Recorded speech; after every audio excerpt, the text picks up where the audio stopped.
Welcome to Gambling with an Edge with your hosts Bob Dancer and Richard Munchkin. Bob Dancer is America's premier video poker writer and teacher. He's written 10 books, including Video Poker for the Intelligent Beginner and the best-selling $1 Million Video Poker. He helped develop the computer software Video Poker for Winners, and in 2004, he was inducted into the Video Poker Hall of Fame. Richard Munchkin has been a professional advantage player for over 30 years and is in the Blackjack Hall of Fame. His book, Gambling Wizards, Conversations with the World's Greatest Gamblers, is a testament to the many ways you can succeed at gambling. The goal of the show is that you'll be a more knowledgeable gambler tomorrow than you were yesterday. And now, here are Bob and Richard. Good morning. Welcome to Gambling with an Edge. I'm Bob Dancer. And I'm Richard Munchkin. Our guest today is Jake Jacobs, visiting Las Vegas from his normal home in Singapore. Jake has been a guest a few times before, talking about his novel called The Battered Butterfly, and also talking about backgammon. Today, he's going to be sharing stories with us from his gambling career over the past 40 years or so. We received an email addressed to gamblingwithanedge@gmail.com. An advantage player wants to know if Richard thinks it's okay to date dealers or pit critters he meets while playing. Richard. You know, for me, this was always a recipe for disaster. I remember having a very awkward date with a pit boss in Reno one time, where she spent the entire evening calling me Bob and asking me about my real estate business. So, yeah, I just... I wasn't there, folks. Right. So, for me, I just found this never to be a good thing. And I do know several stories, too, of guys where once the relationship went sour, people ended up ratting them out to casinos and things like that. Although if you're a video poker player, I don't think that's, I don't think that's the same problem that a table games player would have. I turned down, a few what might have been golden opportunities just because I was concerned that, it wouldn't end well. If you start out with, dishonesty in the relationship, where's it going? And I have a friend who was playing in one of the Midwestern Indian casinos, and he was very young at the time and was, using the kind of bratty rich kid act. And I guess that played well with one of the dealers, and he started dating her, and it got more and more serious, and they started talking marriage. And I guess that, his friends started saying, you have to say something. And he let it go until almost the time of the wedding, and he finally told her, well, my name isn't so-and-so, and, I don't have a lot of money, I play blackjack for a living. And, in the movies, the third act, they forgive and forget, but no, it didn't work out that way. It was ugly. And kiddies, don't let this happen to you. Yeah, my marriage fell apart a couple of years ago, and so I was considering ladies. And I knew, because I'd been playing video poker for almost 20 years, I knew lots of ladies who worked in casinos.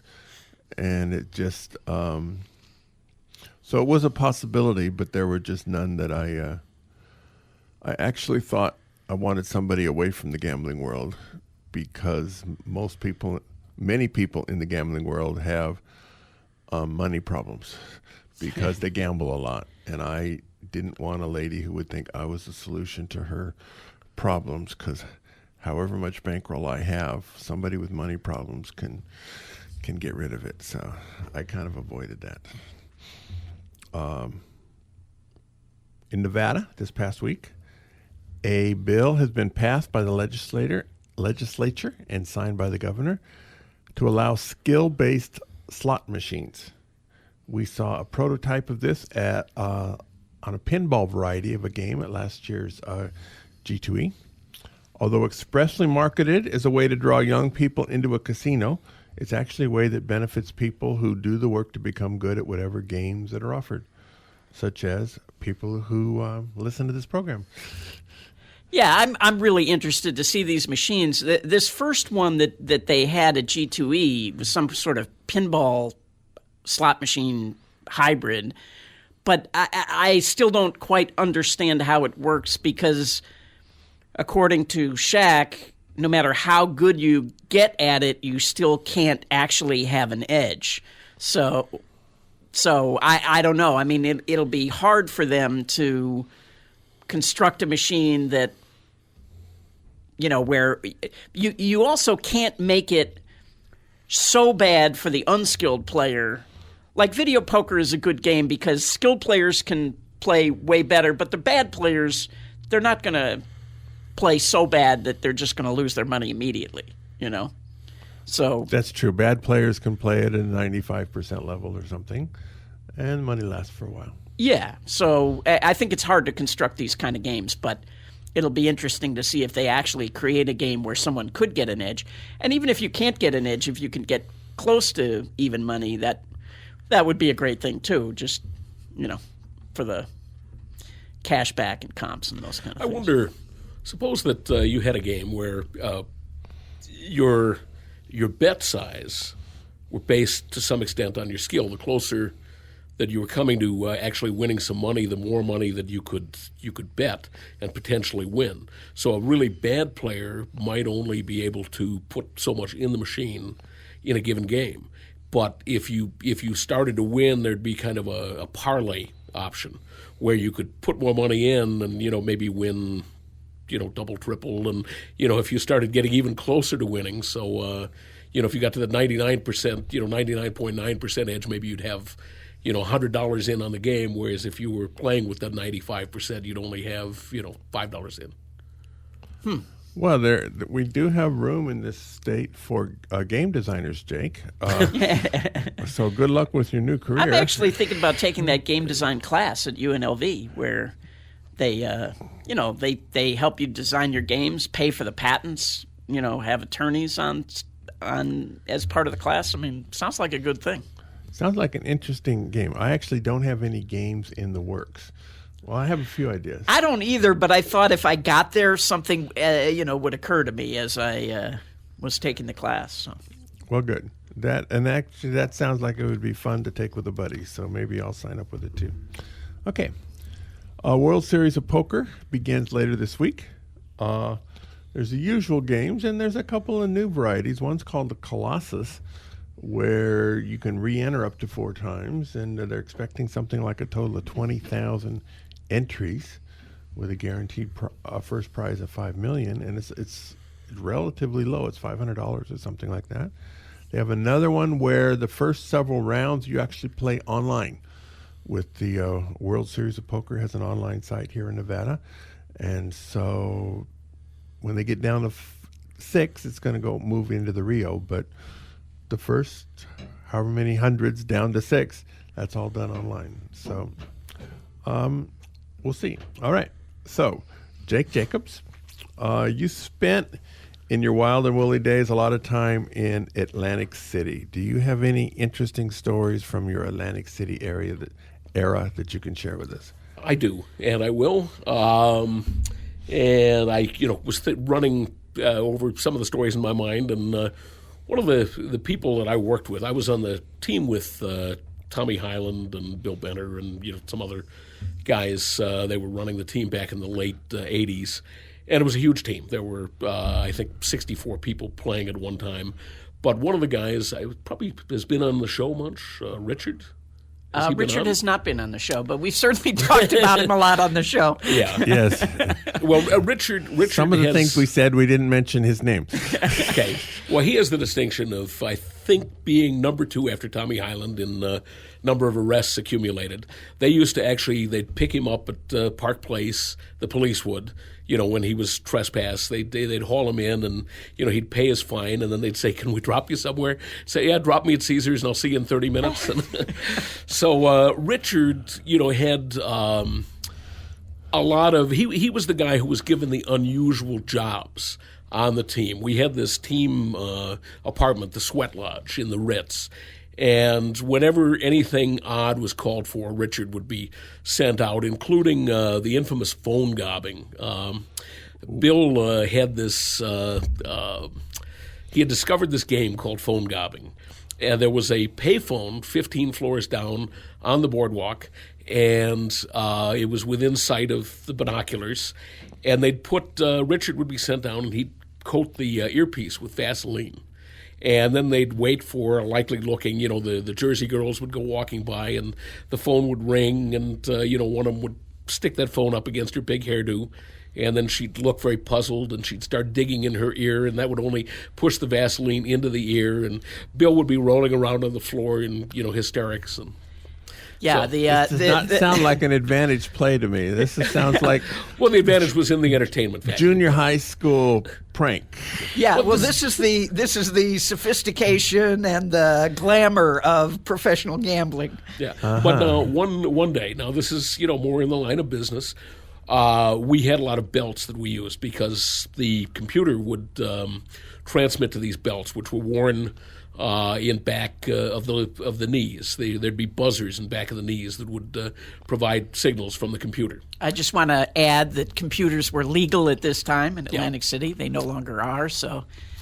So we were running low on batteries, and Richard was the guy with the soldering equipment, and he was our tinkerer.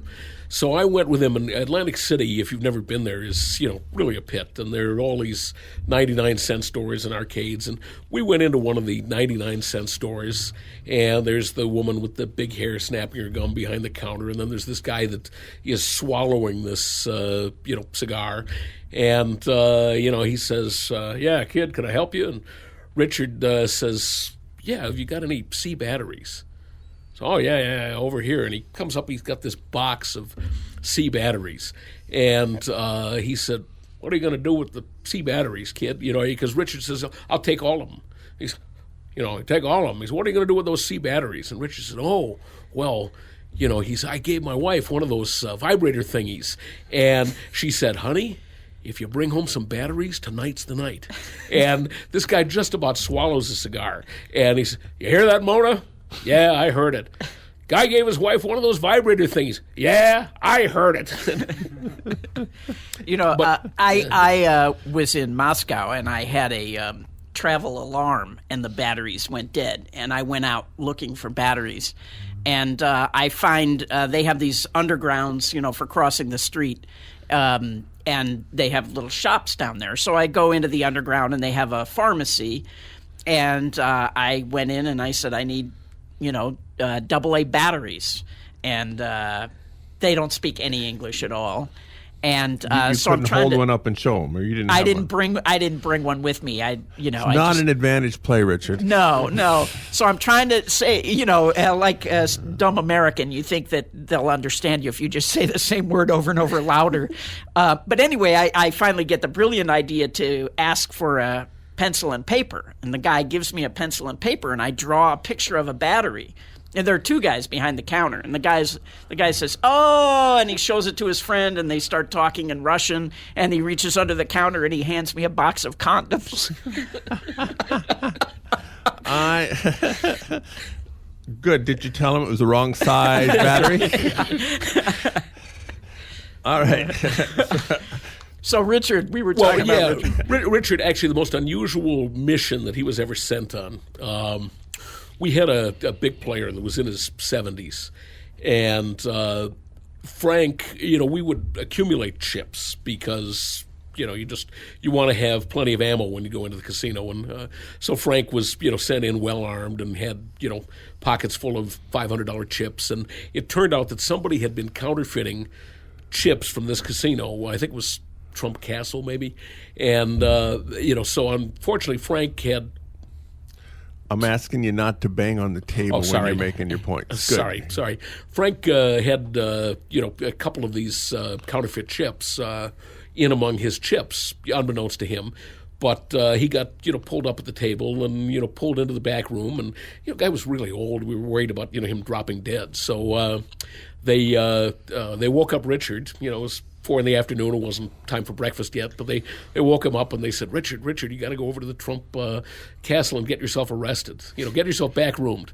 And okay, fine. And his hair standing on end and eyes bright red. And so he hops in a taxi. I mean, he just, right out of bed, straight down to the taxi, heads over there, comes running in, and he says, hey, I'm with that guy that you got in the back room. And they said, what guy? He said, well, you got an old guy named Frank in the back room, and I'm with him. Now, in the meantime, Frank had, learned, his lessons well, and he just kept stonewalling. I don't know anything. And, they figured, an old man, he doesn't know anything. And they're all set to let him go, but now they've got this kid outside saying, oh, yeah, he's part of a team. He's on my team.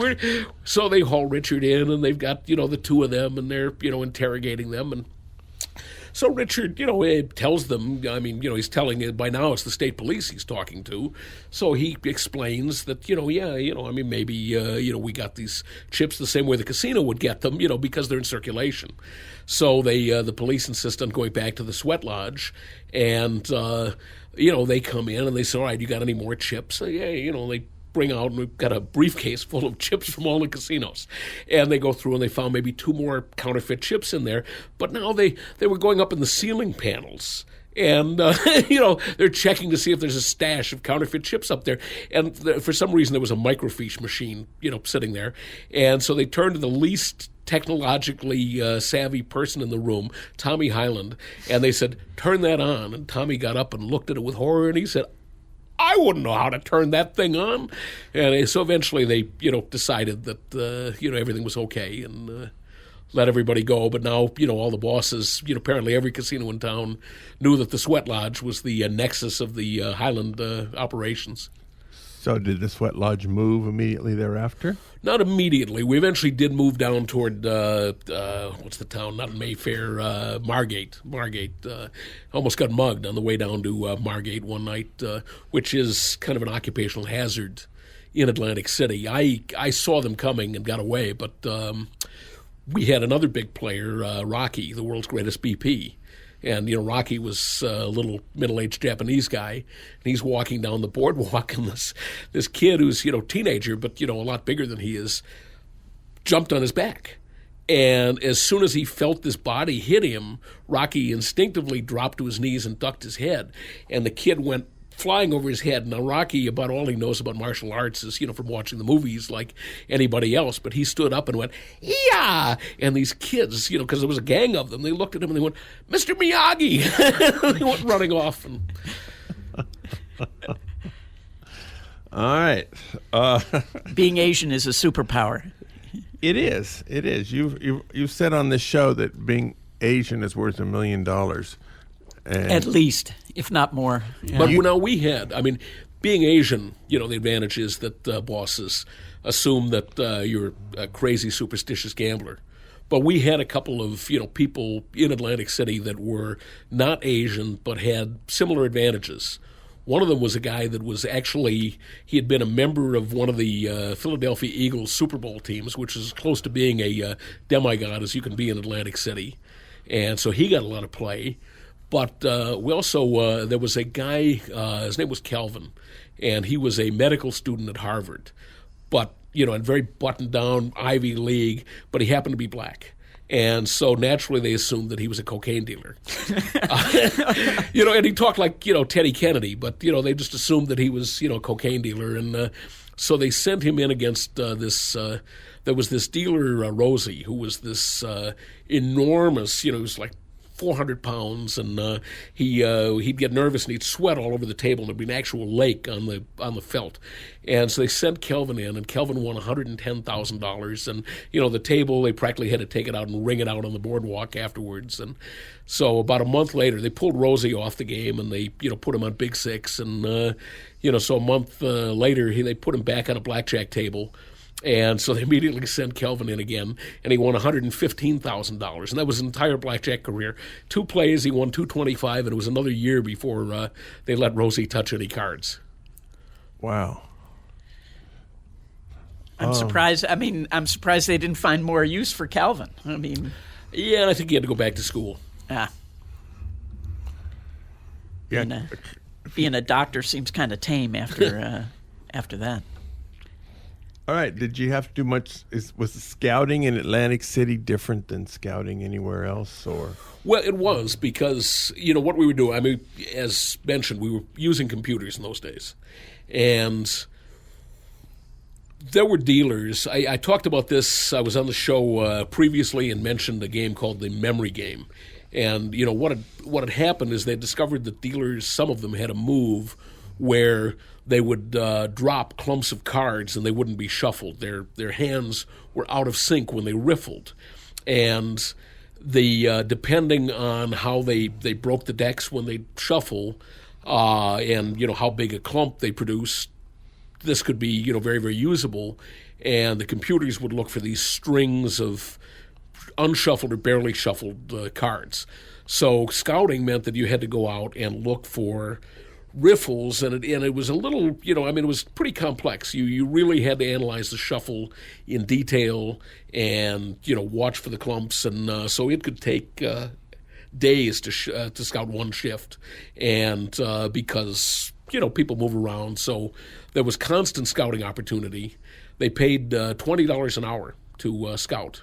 Wow. Yeah, but unfortunately, we had a huge book of, lists of dealers, and I found when I was doing scouting that most of the scouts really didn't know what they were looking for. It wasn't, I'd go in and I'd re-scout people and find out that they were, they were terrible, where they'd been listed as, maybe a 4-star dealer. And man, I'll bet we would have players lined up around the block if we were willing to pay $20 an hour even today, and that was 25 years ago. Well, they were paying $15 an hour to cash chips, and you'd get another Richard's jobs, but he wasn't the only one. You'd get not only the $500 and $1,000 chips, but you'd wind up accumulating 25s and 5s and silvers, and so they'd have baggies, and they'd go out with a bag full of baggies of chips from these different casinos, and sometimes they'd hire a cab to wait for them, and they just go around from casino to casino, go in, cash chips, go to the next place, cash chips, and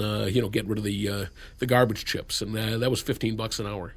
How would you make sure these people were honest and wouldn't rip you off if you give them a bag full of a couple $1,000s worth of chips? Well, well, these people were on the team anyway, right? Yeah, but the honesty, it is a question. According to we had a team manual, that was a book, and according to the team manual, there were going to be random polygraph tests, possibly voice stress, I think was something Mike Mihalik had one time touted. Now, I never went through one of those with that team. I was polygraphed in the early 80s in Las Vegas. We had a team that was losing, and I was the big loser, and it was being refinanced. In fact, Chuck from the Czech team was refinancing. So one of the conditions was that everybody on the team had to go in and get polygraphed. And I went in, and early on a Saturday morning, and back then I didn't do mornings, so I was kind of half awake, and they were asking, have you tipped, and how much do you think you've tipped, do you make cover bets, and the usual sorts of things, and so I had probably tipped, I estimated, around $2 or $3. I'd given 50 cents to the cocktail waitress a couple times, and I felt very guilty about that. This was, we had very strict team rules, and I violated them, and, there were times where I probably hadn't, jumped the bet right from, $25 to double 300s or, right back down. So I, it was on my conscience, and I got done, and this guy says, he said, do you have any answers you want to change? And I said, no, nothing. And, I bared my soul to the guy, and he said, he said, I think you're lying through your teeth. He said, I think you stole all that money, and that's what I'm going to tell Mr. Goldberg, is that you stole, the $14,000 that I was stuck. And, I was flabbergasted. And he said, now, do you want to think about that? I'm going to go out of the room for 5 minutes. I'll come back, and if you want to change your mind. And, I boing, and, he came back in, and, he said, well, have you changed your mind? And I said, I can't change my mind because I didn't take any money. I didn't, So I went out immediately, and I called Arthur on the phone, and I said, Art, this guy claims that I'm a thief. and blah blah blah. And apparently they had a team meeting, and they had me retested because nobody believed the results. And I walked in, and the head of the firm was in there, and he said, I knew you'd be fat. And I said, excuse me? And he said, well, I'm a fat guy too. And he said, look at this. And this is when I learned that lie detectors are an out-and-out scam. They're complete fraud. Yeah, he brought out the tapes, and he said, now, here's the pen registers are supposed to, show this and that. And two of them were just flatline for the whole exam. No reading whatsoever.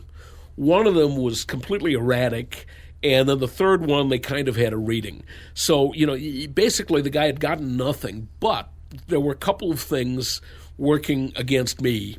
One was that he didn't understand what blackjack play was, so he assumed that he was supposed to find a thief, and he hadn't found one yet, and I was the last guy tested, and I was also the big loser. So right there, must be me.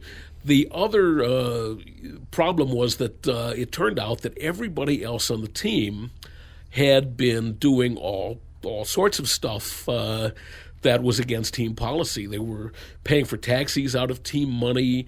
I'd said I tipped about $2 or $3, and I could see that he found that unbelievable. Well, it turned out the team average was $300.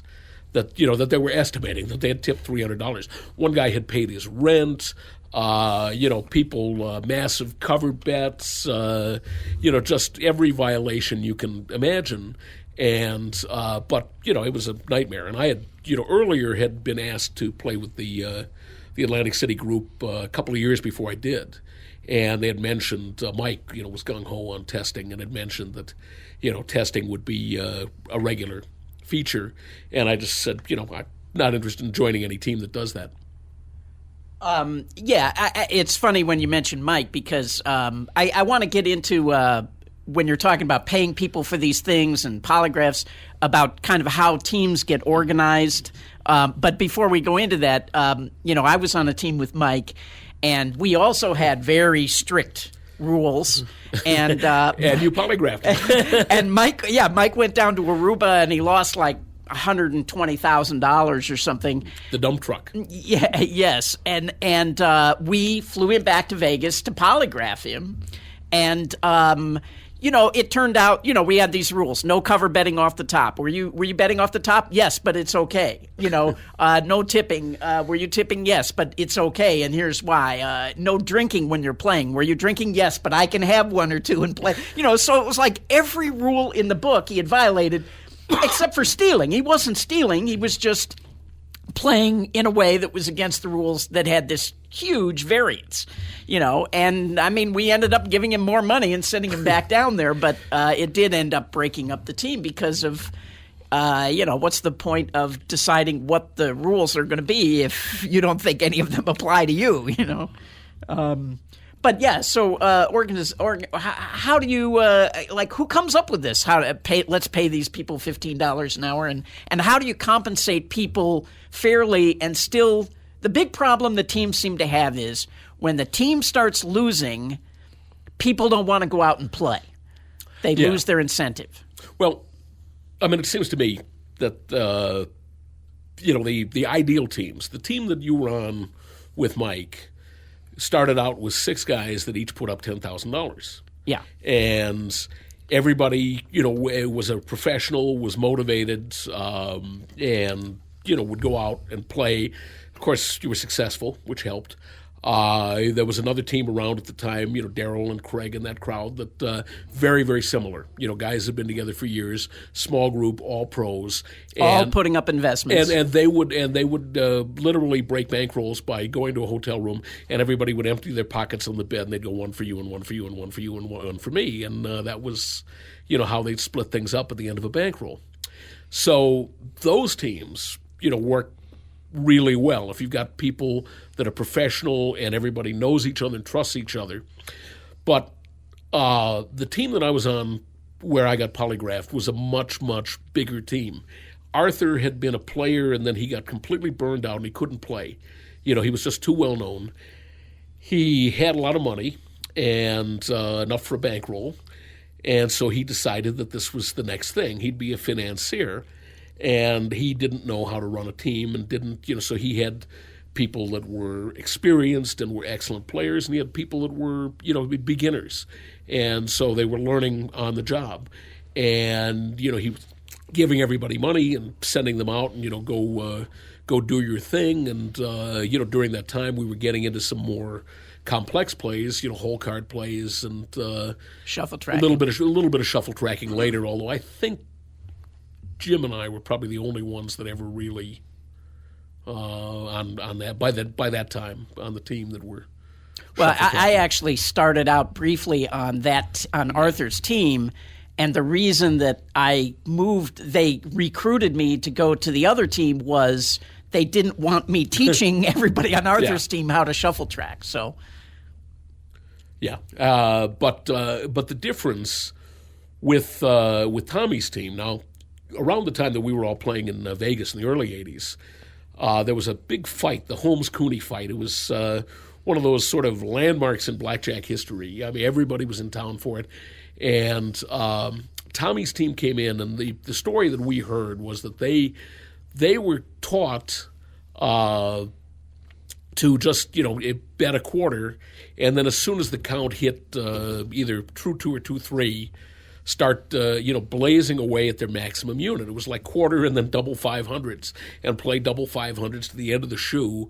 And I'd also heard that they trained the big players so that they only knew they didn't know index numbers, they just knew a true 2 basic strategy. So they play, no matter what the count, they were playing as though it was a true 2. Well, they'd have to know something about. They probably knew whether to take insurance or not. Maybe it was a true 3 basic strategy. Could be, and so they came in well funded. 28 players, one weekend. They won $350,000. Now at that time, Munch's team was playing with $60,000 bankroll, and they were taking a payday every 20. They were getting a lot of paydays, but every 20 they'd take a payday. The Arthur team that was struggling along, trying to double a $40,000 bankroll, was going for months. And here Tommy comes in and boom, $350 in one weekend. And, but what they did there was that they rigidly disciplined all those players, and they didn't give them a lot of latitude. In the later days in Atlantic City, they'd had a lot of time to think about how they were going to do all this, and they were really, really big on calculating expected value and paying things based on expected value. So it was organized like a business, like a fairly good-sized business. And for instance, when I played the memory game, we had the lock winners, the positive EV, and we knew exactly how much positive EV had been generated. But then on the negative EV, you calculate, you're playing so many hours of non-lock winners, and you're playing at an average bet of this, and the people that are coming in that are memorizing hands are playing a little bit at 100 a pop, and their negative EV is this, and so it's all calculated. And then they'd say, in my case, it was 15% of EV. So I'd generated a net of my positive EV was 38.5. And the overall negative was about 17, 18. So they said, okay, so it's 20,000 EV, and you get 3,000, 15%.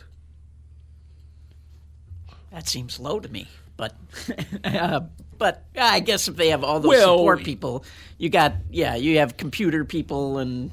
Yeah, you have a lot of people to pay. And I also had the opportunity while I was there, I did some of the scouting, I did some, chip cashing, and you'd get paid, for instance, on some of the computer plays on the floor, there could be as many as 15 people involved in one play, because you'd have what they called the gallery. The inputters would rotate so that you didn't see the same person inputting, and to cover up what they were doing, people would they were standing behind with the computer, and they'd be inputting in their pocket. So you'd have 2 or 3 people that would be standing in front of them, blocking the pit's view of the inputter whose hand was, in his or her pocket inputting. That's also where they took to having the prosthetic arm, so it looked like that was later. We moved the inputter back onto the table with the prosthetic arm, which got rid of the gallery, cut down on, and that, when we were doing the stuff at the table, you'd usually have a 3-man play. So you'd put a big player at first base playing 2 spots, and then the inputter would be sitting in the middle of the table with her fake arm, and then we'd get a guy on third base. And the third baseman would be wearing the belt that got the signals and would signal the big player on how much to pay. How much to bet.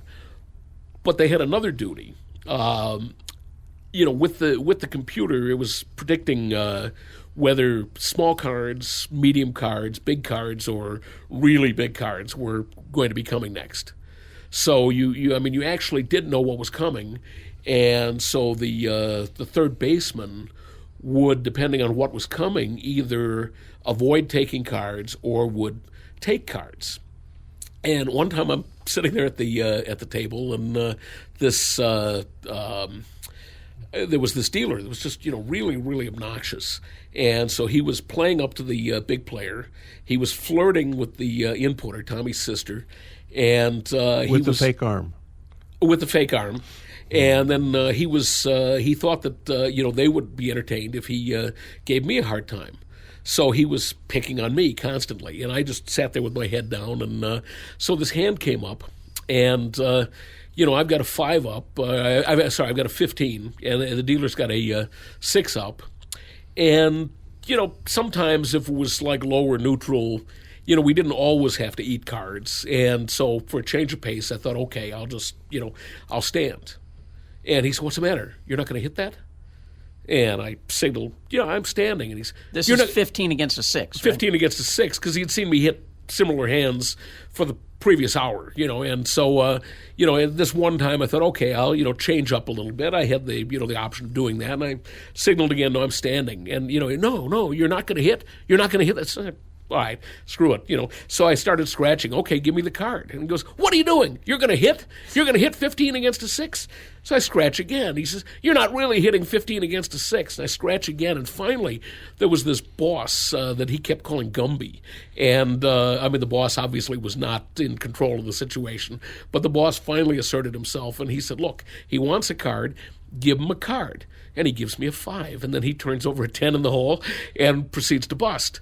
And he's now steaming, and the boss starts laughing at him, and he says, "You probably think he took that card because he was counting." Did the casino ever pick off the fake arm? Oh, yeah. Eventually, they were always looking for computers. And, that's what they looked for. And the magic shoes were by that time, long gone. They'd look for the shoes. Okay, no shoes. So then they learned, okay, inputters stand behind the table. They'd look for the inputter behind the table. They had one place, they had a guy, the meter man.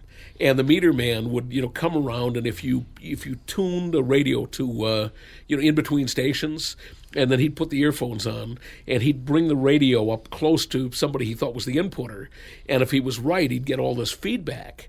And so actually that was a designated job, was the person who watched for the meter man in Park Place.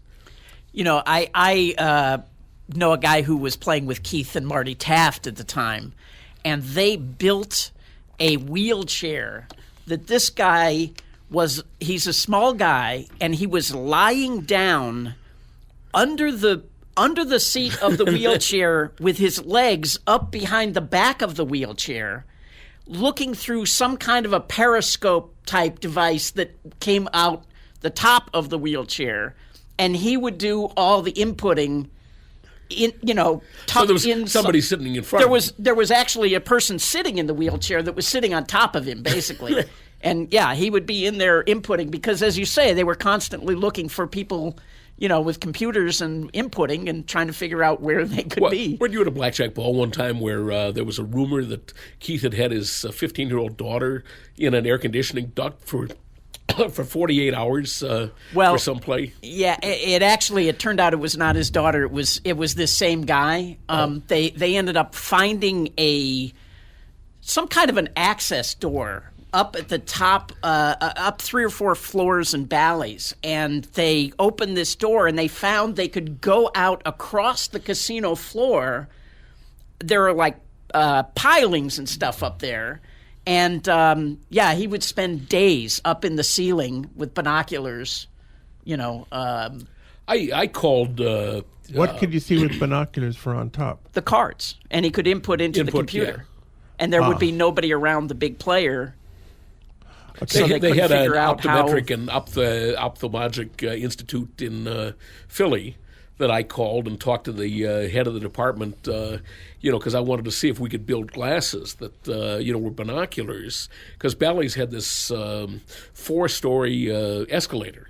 So you could see the tables from up there, but you couldn't see the cards by a mile. I mean, you way up in the air and, probably 150 feet or more from the table.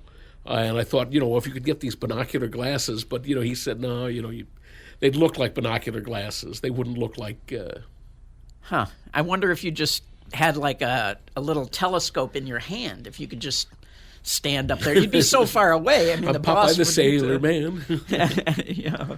Have my own story on this area. I used to play a gambler spree at the Riviera. This would be early 90s. And they would give out coupons where $50 if you could get 5 cards less than 21. And they were good on any of the tables. So I was able to get like 30 of these and play at the $2 table. So when you're playing at the $2 table and it's a $50 bonus if you get this hand, you're making a lot of weird plays. So I have this 4-card 17, and I'm hitting for another card. Didn't matter what the dealer had. I didn't care. And this dealer was refusing to give it to me. This was the kind of a dealer who was play everybody hands for them to help them. She would have approximate basic strategy, and she felt she was doing a favor. And so she would not give me a card to hit 15. And so I'm going, 17. 17. And she just refused. And I kept hitting. And she eventually gives the next person a 3. And so I'm screaming, to the pit. Everybody saw that I wanted the card, and she refused to give it. And so the pit boss comes over and he goes, well, I can't take the cards back. Do you want the next card or not? So I said yes, and it turned out to be a low card, so I was able to succeed. But she could not understand that she was dealing blackjack, but I wasn't playing blackjack. Right, yeah. All right, so let me take a break and do a few commercials. And we got several more stories for Jake as he goes down memory lane. South Point has more than 10,000 games, return 99%. This is more than anybody else has. Mondays through Thursday through the end of this month, which is Thursday of this week. Play 300 points before 1 p.m., get a lunch buffet. 600 points before 8 p.m., get a dinner buffet.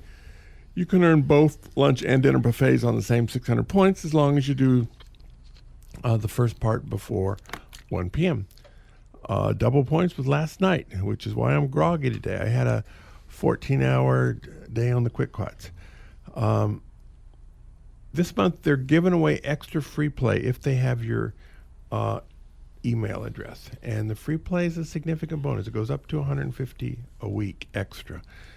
And so if they don't have your email address, they bribe you well to get it.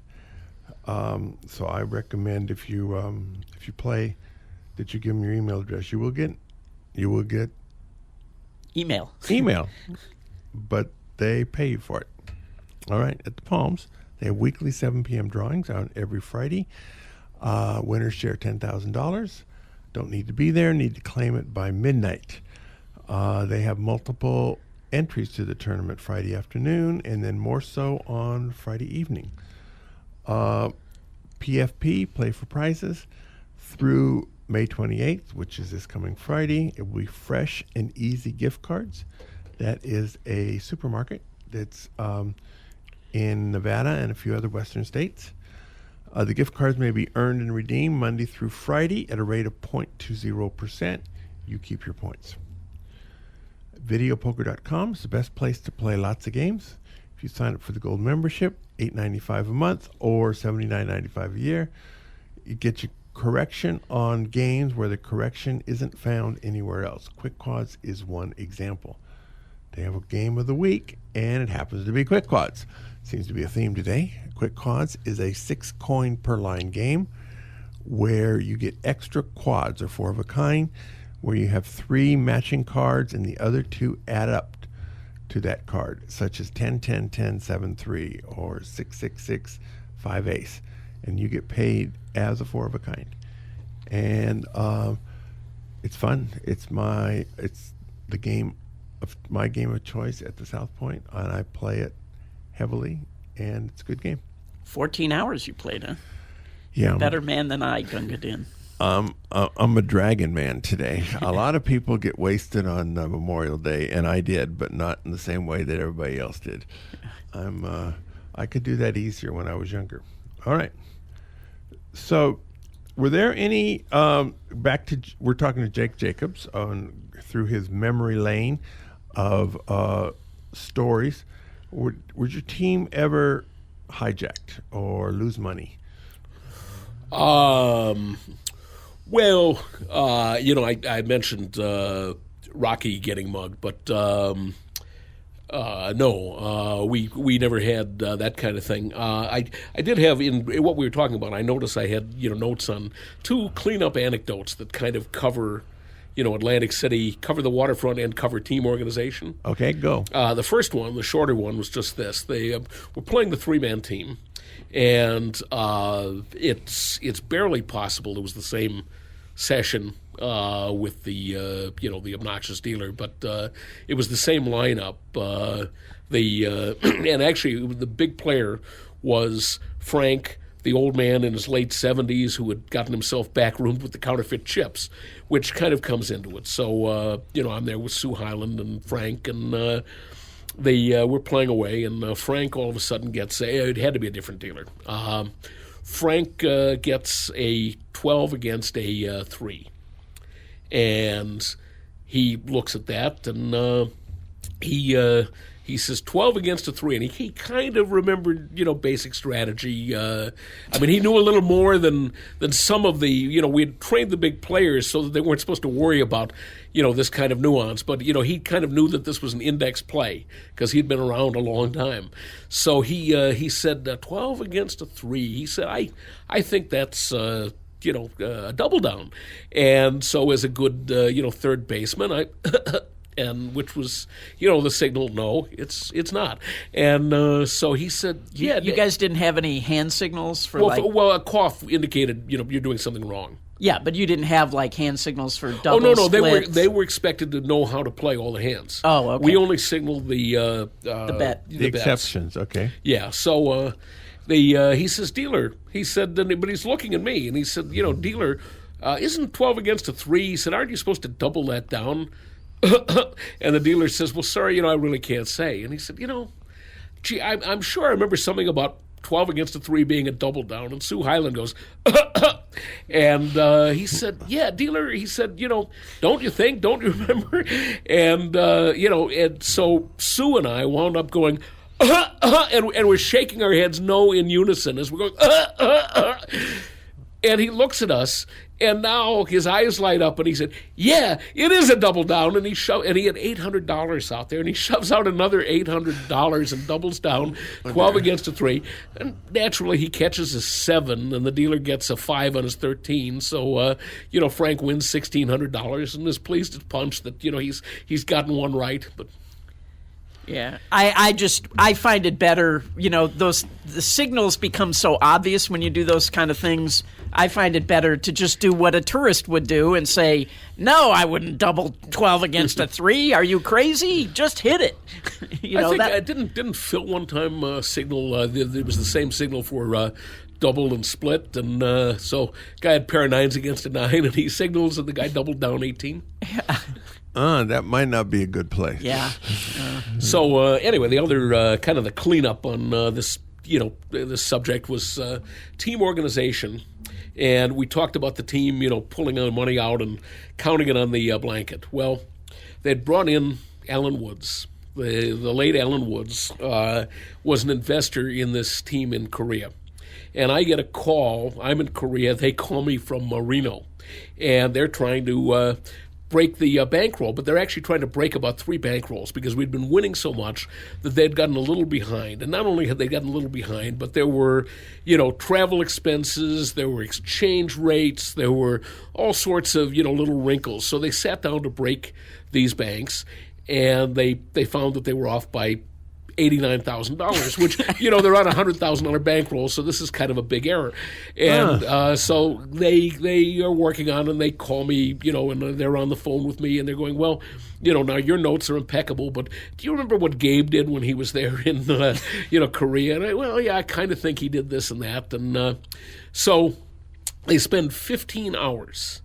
And at the end of 15 hours, they've gotten it down to $14,000. And they've decided that $7,000 of it is probably money change. And that actually is an accounting bugaboo, is dealing with currency. It's hard to deal with, even for businesses that have to deal with it. But, for a blackjack team that's not used to it, how do you account for it? So, but they figure, okay, so there's still $7,000. And it just happens that Phil has a Caesar's Tahoe cocktail napkin, and it's got $7,000 written on it. And his argument is that, he wouldn't have written it down if it wasn't important. So this is evidence that he gave Alan the $7,000.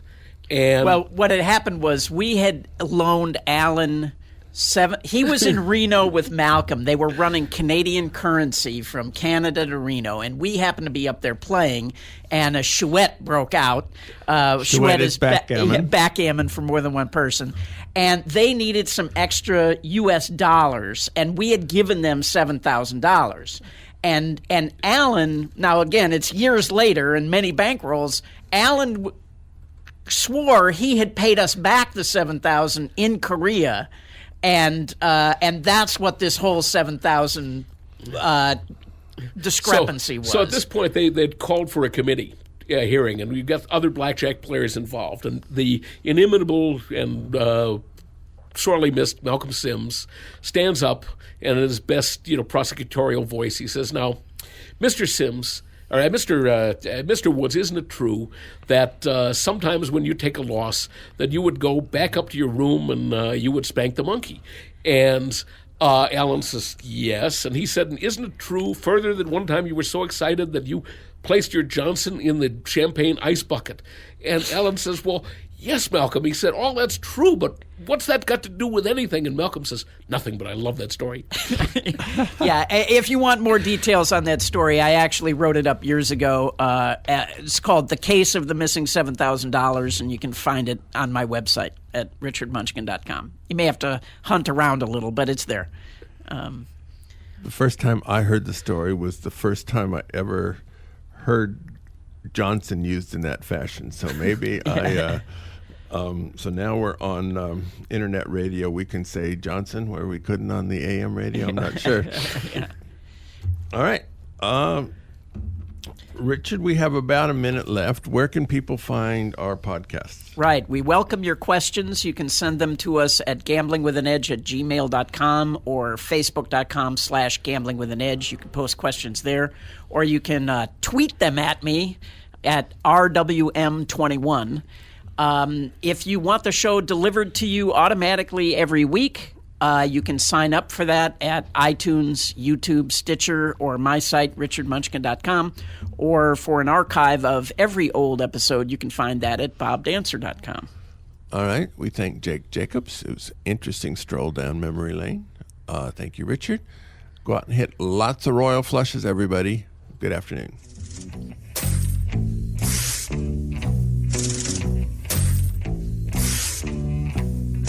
You've been listening to Gambling with an Edge with your hosts Bob Dancer and Richard Munchkin. Subscribe to the show in iTunes, and episodes will be delivered to you automatically every week. Archived versions of past shows may be found at bobdancer.com and richardmunchkin.com. We welcome emails at gamblingwithanedge@gmail.com. Bob Dancer and Richard Munchkin are both available on Facebook and welcome your questions. The sponsors for the show are the South Point Hotel, Casino and Spa, the M Resort, the Palms Casino Resort, and the website videopoker.com. Join us again next week for another Gambling with an Edge. Views and opinions expressed on this program were those of the hosts and guests and did not necessarily reflect those of Vegas All Net Radio, its affiliates, or its parent company.